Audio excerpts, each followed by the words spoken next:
foreign exchange market is a wild animal, tamed by a chosen few. I'm Alex Robinson, and today I'm going to be taking you through one of our many strategies here at the Platinum Trading Academy that can help you take control of the markets.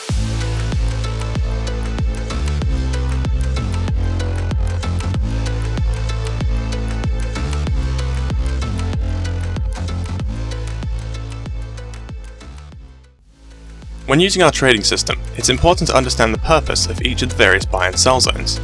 This strategy utilizes the third and fourth zones in order to extract a healthy and consistent number of pips from the market month on month. This strategy is usable anytime there aren't high impact fundamental events either expected or ongoing. As long as the market is in a relatively stable phase, you can utilize this trading strategy. When one of our third or fourth zones matches up with a price that has an 8 in the third decimal place and a 0 in the fourth decimal place, this is an ideal trading opportunity.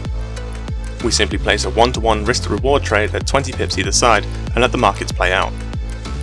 This is a simple but effective strategy that should be a welcome addition to any aspiring trader's arsenal. If you'd like to view our other trading strategies, then simply visit the Trading Strategies section of our website and join the Platinum Trading Academy today.